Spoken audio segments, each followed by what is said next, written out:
وزیر اعظم آج ایوان میں آئے اور یہ بھی ایک خبر ہے کہ وہ ایوان میں تشریف لائے اور آج تقریر کی. تقریر اگر بحثیت مجموعی کہا جائے تو بحثیت مجموعی اچھی تقریر تھی. بہت ساری چیزیں سیاسی لیڈر جب تقریر کرتے ہیں تو وہ مکمل حقائق سے آگاہ نہیں کرتے، اپنی اچھی چیزیں بیان کر کے دوسروں کی برائیاں گنوا کے وہ چلتے بنتے ہیں، اور عام طور پر یہی ہوتا ہے. یہ کوئی نئی بات بھی نہیں تھی اور عمران خان صاحب نے بھی اس سے ہٹ کے کچھ کیا نہیں. ایک جملہ جو انہوں نے بولا شاید اس کے اوپر بہت زیادہ ان کی حکومت کو غور کرنے، سمجھنے اور عمل پیرا ہونے کی ضرورت ہے. انہوں نے کہا کہ وزیر اعظم قوم کا بڑا ہوتا ہے اور قوم اس کے بچوں کی طرح ہوتی ہے. یہ نیب والے اور یہ جو کچھ کر رہے ہیں، یہ میرا مقصد نہیں ہے کہ میں پکڑ کے کسی سے بدلہ لوں یا کچھ کروں. اگر اس چیز کو عمل پیرا ہونے شروع ہو جائیں تو اس ملک سے بے یقینی کا خاتمہ ہو سکتا ہے. وزیر اعظم پاکستان منتخب ہوتا ہے پورے پاکستان میں ایک ووٹنگ پروسیس سے، اور اس انتخاب کے بعد وہ چاہے کوئی پیپلز پارٹی کا ووٹر ہے، چاہے کوئی نون کا ہے یا کسی اور سیاسی جماعت کا ہے، سب کے لیے وزیر اعظم عمران خان ہی ہے. تو کہیں مسئلہ ہو، کوئی مسنگ پرسن کا ہو، کسی کے ساتھ زیادتی ہو، اس میں یہ نہیں دیکھنا پڑتا کہ یہ پارٹی کس کا ہے، وہ پاکستانی شہری ہے اور وہ توقع رکھتا ہے کہ وہ اس کی داد رسی کے لیے وزیر اعظم جو ہے آگے بڑھیں گے اور اس کا مسئلہ حل کریں گے. جو اکنامک ڈیٹا جس کے اوپر کچھ عرصے سے ہمارے وزیر اعظم صاحب بار بار نمبر دہراتے ہیں اور اس کے اوپر وہ اٹک گئے ہوئے ہیں، اس سے ایک سٹیپ آگے چلنے کی کوشش نہیں کر رہے.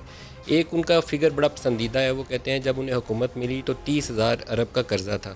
اب 30,000 ارب اگر ہم پبلک سیکٹر اور پرائیویٹ سیکٹر کی لائبلٹیز ملا دیں تو پھر وہ تقریباً 30,000 کا نمبر بن جاتا ہے مجموعی طور پر.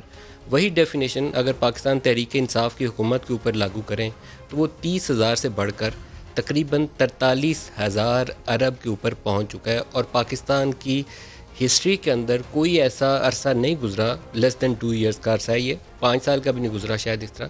نون لیگ کے دور میں قرضہ جو بڑھا اس کی بھی میں آپ کو تفصیل بتا دیتا ہوں، لیکن 2 سال کے عرصے میں 13,000 ارب کا اضافہ میری یادداشت میں کوئی ایسا عرصہ نہیں ہے. 13,000 ارب روپیہ 2 سالوں میں اضافہ ہوا، اور اس عرصے میں ہم نے کوئی بڑا پروجیکٹ نہیں بنایا پاکستان میں. کوئی میٹرو شہباز شریف 500-600 ارب روپیہ ضائع کہا جاتا تھا کہ انہوں نے اس کے اوپر ضائع کر دیا ریسورسز. میں خود ان میں سے شامل ہوں، میرے خیال میں ہماری پرائرٹی ایجوکیشن اور ہیلتھ تھی، یہ نہیں ہونی چاہیے تھی. لیکن 13,000 ارب کہاں لگا، اس کا بھی ایک سوال جواب نہیں ہے ہمارے پاس. ہمارا بجٹ ڈیفیسٹ کرپشن کی وجہ سے 5-6% ہوتا تھا. عمران خان کہتے تھے کہ میں آؤں گا تو ٹیکس ریونیو ڈبل کر دوں گا. ہمارا tax revenue for last 3 years 3,800 ارب پہ پھنسا ہوا ہے. 3,842 تھا جب پچھلی حکومت ختم ہوئی، پچھلے سال 3,829 ارب ہوا، اور اس سال دعائیں مانگ رہے ہیں کہ یہ اس فگر کو کراس کر دے. دعائیں مانگ رہے ہیں، یہ فیکچول پوزیشن، یہ گراؤنڈ ریالٹی ہے. تو یہ ریالٹی چیک اگر عمران خان کے پاس موجود ہے، وزیر اعظم پاکستان کے پاس، تو ان کو ان چیزوں کی اصلاح کر کے ایک براڈر کنسنسس ڈیولپ کرتے ہوئے پاکستان کو آگے لے کر چلنے کی ضرورت ہے. اور یہ اس وقت نیڈ آف دی آر ہے، ان کے پاس ادر آپشن نہیں ہے. ادر آپشن دیکھیں گے تو پھر وہ فواد چودھری والی بات آ جائے گی کہ 6 ماہ ہے، 6 ماہ میں اگر حالات درست نہیں کیے تو فیصلے کہیں اور ہوں گے.